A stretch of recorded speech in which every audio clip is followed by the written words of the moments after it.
tardes. Un jueves más se abren las puertas giratorias de nuestro bar para un capítulo nuevo de Fulminado por la Letra, que es el título de un libro mío que no se ha publicado todavía.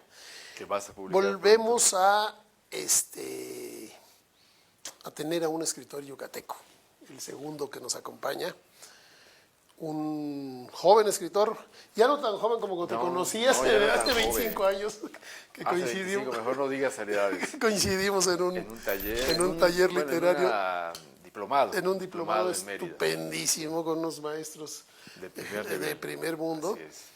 Naciste en Mérida, ¿verdad? Sí, nací en Mérida, he vivido siempre en Mérida y pues como decía Tolstoy, cuento mi aldea.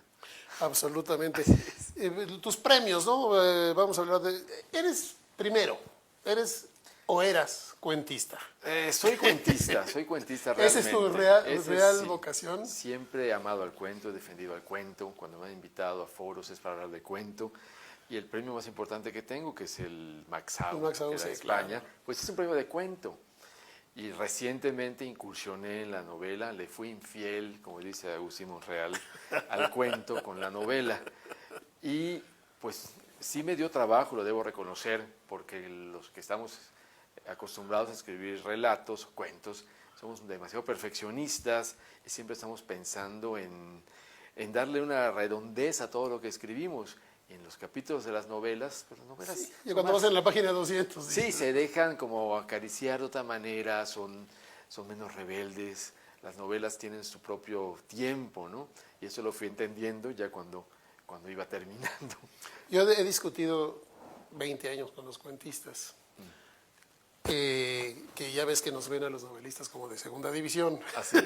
Sí, porque los cuentistas pensamos que es más difícil escribir un buen libro de cuentos que una novela. Sí, y hay un montón de frases contra las novelas. Decía William Faulkner, escribo novela porque no puedo escribir cuento. Y escribo cuento porque no soy capaz de escribir poesía. Así es, yendo subiendo. Bueno, tienes mención de honor en el certamen nacional de cuento, ¿no? De San Luis Potosí. Sí, San Luis Potosí, de Bellas Artes. ¿Y qué otros tengo premios algunos tienes? Premios, el Beatriz Espejo. Cuéntalos, no seas... El Beatriz Espejo, que es un cuento. Mira, vamos a decir salud para que te relajes. ¿Siempre ha sido por libros de cuentos o por un cuento? Por un cuento en el caso del Beatriz Espejo, por un cuento en el caso del Max Aub, por un libro de cuentos en el de la Universidad de Yucatán y por un libro de cuentos la mención de honor de Bellas Artes. Pero, te repito, siempre fui cuentista y últimamente incursioné en la novela con esta que tú tienes a la vista. Y ya la leí 2 veces y yo creo que es una especie de muchos cuentos juntos que hacen la novela. No lo digas tan así. Tiene sus capítulos muy marcaditos y aparte en 2 voces, ¿no? Sí, es inevitable. Ahorita vamos a hablar del libro. Sí. Realmente es original, realmente es diferente. Sí, realmente uno de los personajes, si ya lo leerán y se los recomiendo que lo lean ya, uno de los personajes de la novela es el autor. El autor, así es. Entonces... antes de esto, cuéntame, ¿cómo va la literatura yucateca? Bueno, yo tengo una teoría. A ver, que ahí Mérida, Yucatán no es una potencia industrial de ninguna manera y no es una potencia en muchas otras cosas, pero sí es cultural. Sí es una potencia cultural. Y tú lo demuestras aquí el sureste es una ciudad muy cultural. Mérida ha sido capital americana de cultura 2 veces. Hay una efervescencia en los últimos años. Pero ciertamente yo sostengo que lo que sucede en literatura es que de repente se vive tan bien en el sureste que hay como un relax de parte de los escritores, ¿no? Lo he comentado, recientemente hice una antología de cuentistas de la península y casi todos los temas tienen que ver con el mar, con la forma que se vive, con las parejas, con lo interno, ¿no? Poco se habla de lo externo, en cambio en el norte y en el centro se habla mucho, pues porque hay otro tipo de vida, otro tipo de violencia, una violencia hacia afuera, pues hay mucho narco, hay que decirlo. En el sureste últimamente ha empezado a haber muchos problemas de violencia, pero normalmente la gente vive más tranquila y esto se permea también en lo que se hace, como que es todo con más calma. Tranquilo. Sí. Lo cual es maravilloso. Pero si tú preguntas en México, y voy a ser sincero y ya luego me odian, ¿a quién conocen? ¿Conocen a Agustín y a ti?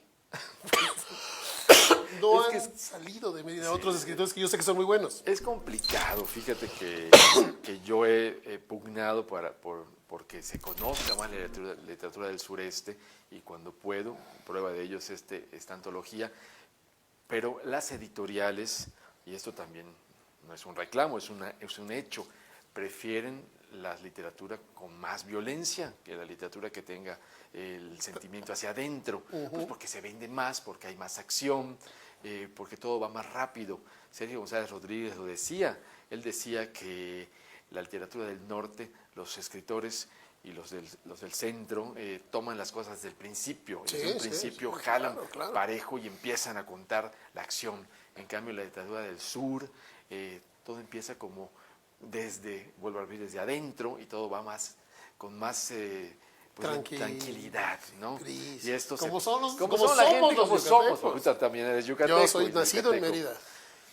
Y bueno, pero esto sí no debe ser un impedimento. Esto tendría que también ser un acicate para que la gente que escribe en el sureste pues también salga a buscar oportunidades. Hay que hacer un plancito algún día. La pregunta de cajón del programa. A ver.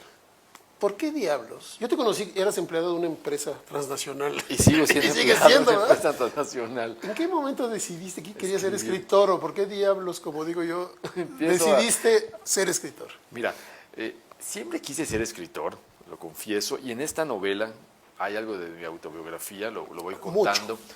Pero mi padre era dentista, bueno, es dentista, mi madre también, y siempre le pareció que teníamos todos nosotros, mis hermanos y yo, estudiar alguna carrera decente. Entonces, sucede que mi hermano mayor, que ahora es historiador, él vino a México a estudiar letras con la mala suerte que se atraviesa el temblor, y la UNAM cierra. De 85. Sí, exactamente, la UNAM detiene sus carreras y él tiene que regresar. Y mi padre se toma este ejemplo y me dice, ahí está, fue tu hermano, hubo un temblor, termina algo normal en Mérida y después, si todavía sigues con estas cosas, entonces te vas. Y bueno, le seguí el consejo. Hay que pensar que antes las generaciones milenias no conocen lo que es una orden. Antes te decía tu padre, vas a hacer esto, era irrebatible. Y tú difícilmente podías decirle que no.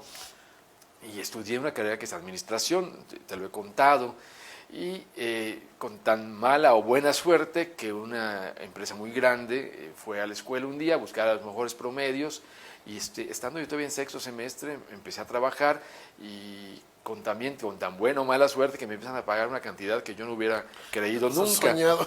Entonces empecé a trabajar, hice una carrera. Esa famosa refresquera de Santa Claus, ¿no? Exactamente. Entonces hice una carrera que hoy tengo cerca de 30 años trabajando en esta empresa, una carrera pues paralela, digamos, a la carrera literaria. Aunque yo lo he repetido, soy un escritor tardío. A los 30 años, un día abrí el periódico, el Diario de Yucatán, el famoso Diario de Yucatán, y decía, taller de literatura con el maestro Agustín Monreal para escribir. Y me fui para allá, conocí a Agustín, y de allí hasta ahora, 20 años después, he escrito cerca de 8 libros. Bueno, 8 libros. ¿Danos una recordadita? Bueno, al final yo los conozco a todos, sí, pero al final de La Vigilia, tú. que fue el primer libro que escribí, que me lo editó una editorial local, que es Dante, que tiene una cadena de librerías en el sureste. Estupenda. Después hice Los Mártires del Freeway, con Ficticia. Eso fue al calor de Rafael Ramírez Heredia. Cuentos. Sí, cuento todo esto. Que me contactó con Marcial Fernández, que es un editor que tiene esta colección de cuentos, que tiene cuentistas muy importantes. Después hice Caída Libre, después hice Montezuma Revenge y otros deleites, que tiene el cuento del Max Sau y otros cuentos. Y después, recientemente, una antología de mis mejores cuentos, siempre con Ficticia. Esta colección también de cuentistas del sureste, que es una antología de otros cuentistas. Y bueno, y todo esto dio pie finalmente a que haga la novela. La novela, ¿cómo la hago? Marcial me invitó. Ahora sí, ya vamos a hablar de la muerte de un ruiseñor. La novela, ¿cómo la hago? Yo estoy en muchas antologías de cuentos nacionales y extranjeras. En una de ellas la convocó Marcial Fernández, que es el editor de Ficticia, ya lo dije, y tenías que ser un cuento que transcurriera en la Ciudad de México, cuyos personajes tenían que haber sucedido, pasado algo en Ciudad de México. Y yo recordé que Agustí Cárdenas, que es el héroe de la melcochosa trova yucateca. Así lo dices, me dio mucha risa. Lo estás elogiando. Porque es muy dulce. Sí, era cursi. Es muy para cursi. Nuestros... Bueno, la trova yucateca, aunque es hermosa, es cursi. Sí. Hay que reconocerlo, yo lo digo siempre. Es muy diferente a las bravatas del norte y a la música ranchera y a la música norteña. Totalmente diferente, ¿no? Quizás un poco melosa. Pero bueno, se cuida mucho esto. Entonces recordé que a Guti lo habían matado en el Salón Bach a los 26 años. 27, ¿no? 26, casi 27. 26, porque es de esta generación maldita de Janis Joplin, Jimi Hendrix, sí, que tú mencionas. Sí, 26 y 8 meses. Y que había hecho una carrera artística impresionante en 26 años. Y me di a la tarea de buscar qué había hecho, y me asombró. Y dije, voy a narrar el último día de la vida de Guti, como en Crónica de una muerte anunciada, ¿sí? Desde que el momento en que sale de la W hasta el momento que se va al bar y lo matan. Y así lo hice, es un cuento de 5 o 6 cuartillas que se publicó, pero me quedó en la cabeza brincando esto, dije, teniendo una vida tan interesante, Guti siendo uno de los trabajadores más importantes de México y de Latinoamérica y la historia, dije, bueno, voy a hacer la novela. Y se lo conté así a Mónica Lavín, en una cena que tuvimos, estaba Mónica, recuerdo, estaba Sarita Pot, también estaba nuestra maestra Cristina Rivera Garza. Se los conté y ellas me dijeron, oye, está fabuloso, empieza a hacer, como que me echaron muchas porras. Siempre como novela, ya como pensando como novela. Ese cuento es la pauta para que lo hagas. Te hablo de hace como 5 años. Y empecé a buscar, empecé a hacer como la idea, y yo no sé escribir novela, yo soy un cuentista, entonces me daba mucho trabajo todo lo que dicen los novelistas, que hay que hacer tu escaleta, y hay que hacer tus tiempos, y hay que hacer tu descripción de personajes, y dije, no, estas son puras jaladas. Y que no se te olvide la página 80, ¿cómo se llama el que empezó en la página 3? ¿no? Sí. Entonces yo dije, bueno, yo lo voy a hacer como sé, con el sentimiento del cuento, con la técnica, entre comillas, del cuento, pero voy a contar la novela. Y lo fui haciendo capítulo por capítulo con la perfección, creo yo, del cuento. Y al final también me di cuenta que no podía yo solo narrar la vida de Guti, que era de alguna manera demasiado histórico. Y yo no soy un cuentista de novela histórica. Y en esos tiempos mi padre enfermó. Entonces empecé a contarla desde el punto de vista del autor que está cuidando a su papá, que está viendo las cosas que están sucediendo en tu familia, y empecé a recordar por qué la estaba escribiendo, también porque yo toco la guitarra, porque mi padre siempre pugnó porque mi hermano y yo tuviéramos un dúo, como antiguamente muchos... Eso también es una novedad de la que me entero, que eres guitarrista. Muchas familias yucatecas, era como una obligación, la gente educada tenía que tocar instrumentos, piano, guitarra, era parte de la formación, cosa que se ha perdido, ¿no? Lamentablemente. Viene del virreinato eso. Y bueno, empecé a contar también por qué me acerqué a Guti, por qué me acerqué a la música, y empecé a empatar las dos historias, de tal forma que cuando termino me di cuenta que habían similitudes entre la historia, guardando, por supuesto, las debidas comparaciones entre la historia de Guti y mi vida, y creo que la novela quedó muy redonda por eso. Y me ha sucedido algo que no me ha pasado con los cuentos. Con los cuentos tengo que reconocer, con modestia aparte, que la crítica me ha tratado muy bien, pero el lector de a pie, pues no los conoce tanto como yo quisiera, porque el cuento siempre he sostenido que tiene sus lectores fieles. Los cuentistas saben qué editoriales son las buenas y buscan los cuentos. En cambio, la novela es más democrática, más para ¿no? Todos. En la novela es más democrática y es cuando te puedes acercar al lector que nunca te hubiera conocido por un cuento. Y con esta novela me ha sucedido que me escriben gentes, que me escriben en el WhatsApp, que me escriben al correo, que me escriben al blog, diciéndome, contándome cómo ellos mismos se sintieron cuando lo fueron leyendo, qué les recordó, su relación con su padre, tantas cosas de Guti, que su familia les contaba. Bueno, cosas que incluso te hacen sentir de veras, así como que lograste tocar alguna fibra sensible por allá de los lectores. Y creo que es lo que todos los novelistas... Y el esquema del libro, ¿no? En realidad es un capítulo de tu vida y un capítulo de la vida de Guti. Así es. Y desmitificas un poco a Guti, siendo que el libro es la vida de uno de los máximos autores de la trova yucateca. En realidad permíteme mi opinión, lo pones, no era ni un santo, era bebedor, buen bebedor. Sí, Guti le gustaban las mujeres. Era un tipo que muy ambicioso, sumamente ambicioso, era un tipo que tenía suerte, pero que se aprovechaba de la suerte también. Él veía un camino para acrecentar su fama y lo hacía. Pero no puedes hacer esto si no tienes talento. Y él tenía esto, tenía talento, era simpático, alumno bien. de Peregrina. Sí, bueno, él conoció a todas estas personas. ¿No? Personajes. Él, en realidad el despegue de Guti se da cuando Tatanacho va a Mérida, ¿sí? Lo cuento en la novela, invitado por el gobernador en turno a cantar o actuar en su informe. Nótese que desde esas épocas esto era una cosa común, ¿no? Sí. Entonces va y lo escucha cantar, porque aparte Guti se entera que va a llegar Tatanacho con otra comitiva de intelectuales mexicanos y los invita a pernoctar en su casa, que no buscaran un hotel. Él tenía la casa de su abuela a su disposición, porque la abuela y su madre... Era de buena situación económica, sí, ¿no? Muy de no una clase muy acomodada. Claro, si su papá lo manda a Nueva York para que se le quite lo de músico, para ¿no? que trate de olvidar esto, ¿no? De una manera. Y él descubre que haciéndose amigo de esta gente, entonces él podía acercarse al mundo artístico que él tanto anhelaba. Pero estamos hablando que tenía 19 años, ¿sí? No era un hombre de 25 ni de 30. Entonces lo escuchan cantar y Tatanacho le dice: joven, usted está perdiendo su tiempo acá, y si decide incursionar en serio en el mundo artístico, yo le abro el camino en la capital.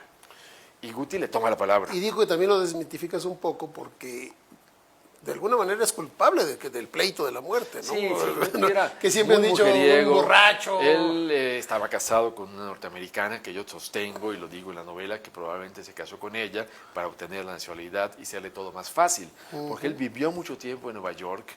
Él hizo su carrera artística y su carrera también comercial, porque dirigió Discos Columbia, que es como decir, ahorita que era la disquera más importante de esa época. Él decidía quién grababa y quién no en español, y nadie vendía más discos que él, y siendo que Carlos un Gardel, un jovencito. teniendo 22 años. Sí, entonces imagínate cómo se sentía Guti. Yo creo que una combinación como de Armando Manzanero y Luis Miguel, porque Armando Manzanero es un tipo inteligentísimo, un tipo con muchísimas tablas. Talentosísimo, autor de casi 1000 canciones. Exactamente, pero no tiene el porte o el físico de un Luis Miguel. Entonces Luis Miguel solo es un intérprete. Entonces si tú combinas a Armando y a... si Luis Miguel compusiera las canciones de Manzanero, entonces, o Manzanero estuviera el 10% de guapo de Luis Miguel, entonces harías un Guti. Entonces, en esa época, esto era Guti. Actuó en 2 películas de Hollywood y tenía más un contrato para estar en más. Y antes de morir, iba a hacer una gira por Europa. Ese era su siguiente paso. Ya lo han invitado a hacer una gira por Europa y por Sudamérica, cosa que no pudo hacer, pues que le llegó una bala. Sí, hombre, un pleito de cantina tan absurdo. Ahora, hay muchas teorías por la muerte de Guti. Una que es un pleito de cantina absurdo, otra que lo mandan a matar por el himno a la República Española, que a él se lo encargan cuando triunfa brevemente, previo a Franco, la República, y le encargan a Guti, que es yucateco, imagínate, que haga un himno para que canten los niños y los militares en España. ¿Puedes creer eso? Él hace un corrido, y aunque lo firma con un seudónimo, todo el mundo sabía que él lo había hecho. Esa es otra teoría, que por eso lo mandan a matar. Y una teoría más absurda es que estaba celoso Agustín Lara de él, cosa que no es cierto, porque Agustín todavía no era ni la tercera o cuarta parte de lo famoso que era Guti cuando él murió. Sí, pero Agustín murió...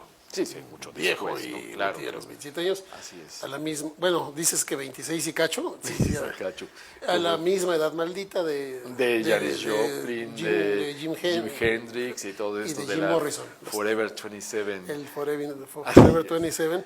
Ya cuando tienes 28 ya sabes que ya eres muy talentoso, ¿no? O que ya estás viejo para morir, demasiado viejo para morir. Oye, ¿y qué sigue? ¿Qué sigue? ¿Novelas o cuentos? Bueno, ¿Qué le digo a Agustín Monreal cuando me pregunta que si eres infiel? No, quiero volver a la fidelidad del cuento. Te digo, esa novela me dio mucho trabajo, Álvaro.